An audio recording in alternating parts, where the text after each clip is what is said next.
দিকে দিকে তৃণমূলের গোষ্ঠীদ্বন্দ্ব, কোথাও রক্তাক্ত, কোথাও মৃত্যু। এটা বাড়বেই, কারণ তৃণমূল দল সে তো অন্য কোনো লক্ষ্য নেই, দেশ গঠনের লক্ষ্য নেই, সমাজ গঠনের লক্ষ্য নেই, মানুষ গঠনের লক্ষ্য নেই। তৃণমূলের লক্ষ্য ছিল ক্ষমতায় যেভাবে পারা যায় আসা, এবং ক্ষমতায় আসার পর যে কোনো মূল্যে ক্ষমতা ধরে রাখা। এটা হচ্ছে তৃণমূলের লাইন।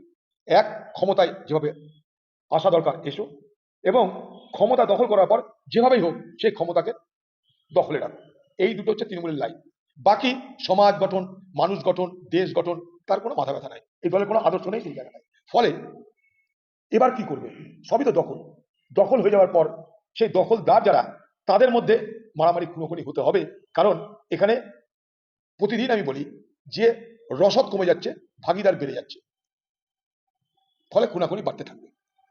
এদের নেতারা যারা একদিন একটা মোটর সাইকেলে খুশি থাকতো, এখন 4 চাকা লাগে, একটা বাড়িতে খুশি থাকতো 10টা ফ্ল্যাট লাগে।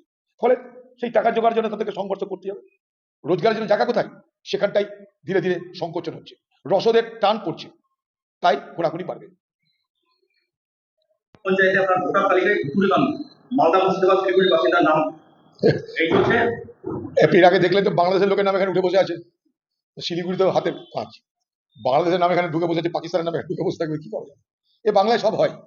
এখানে পঞ্চায়েতগুলো তৃণমূলের দখলে, ফলে পঞ্চায়েত, পাসপোর্ট, ভোটার তালিকা সবই তৃণমূলের দখলে।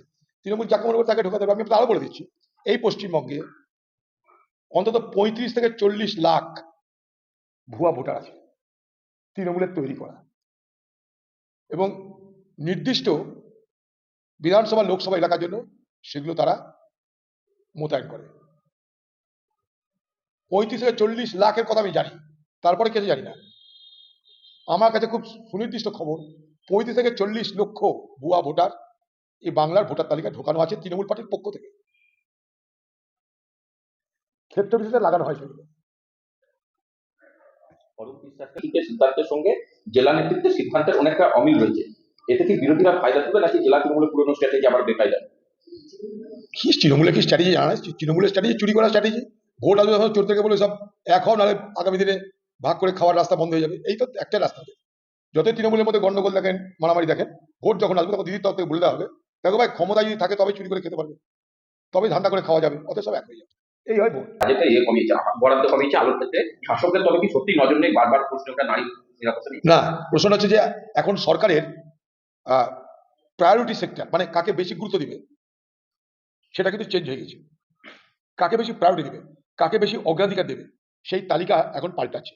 এখন অগ্রাধিকার তালিকায় রাখা হবে গ্রামগঞ্জের ভোটারদের। তাই তাদের জন্য অর্থ বরাদ্দ করে আগামী দিনে ভোটার খরিদ করার জন্য দিদি তার ইঁদুর ধরার যন্ত্র নিয়ে নামবে। এরকম নানা রকমের ভান্ডার, নানা রকমের স্লা করে নামবে। তাই শহরের উন্নয়নের জন্য এই মুহূর্তে দিদির দলের অগ্রাধিকার কম বলে আমি মনে করি। অগ্রাধিকার এখন গ্রাম বাংলায় যেসব জায়গায় নির্বাচনে জিততে সমস্যা আছে, সেই সমস্যাকে সমাধান করার জন্য আরো অর্থ বরাদ্দ করো, আরো খরিদ করার ব্যবস্থা করো। তাতে কলকাতা দেখে লাভ নেই। শহরের মানুষ ভোট দেবে কি দেবে না কোনো গ্যারেন্টি নেই। মানে গ্রামের লোককে খুশি করো। আমি এই সুবাদে, আচ্ছা হয়ে যাক, তারপরে আমার কতগুলো দাবি থাকবে। জীবনদায়ী ওষুধ জাল, আমটাই জাল ওষুধ চক্রের গতি, গ্রামীণ প্রকল্পের সংস্থা কিউআর কোড জাল করে ব্লাড প্রেসারের সকল। আচ্ছা, বাংলায় জাল ছাড়া কি আছে বলুন তো? এ বাংলা তো জাল ফ্রি, যারা তাদের বাংলা। আপনি পরীক্ষার যান, প্রশ্নপত্রে যান, ভর্তি হতে যান, রক্ত নিতে যান, ওষুধ কিনতে যান, যেখানে যাবেন আপনি, শিক্ষক হতে যান, জাল ছাড়া কোনো গল্প নেই। ভোট দিতে যান, সেখানেও জাল। ভোটে জিতে যান, সেখানেও জাল, ভোট করতে দেওয়া হবে না। এখানে জাল ছাড়া কিছু তো নাই।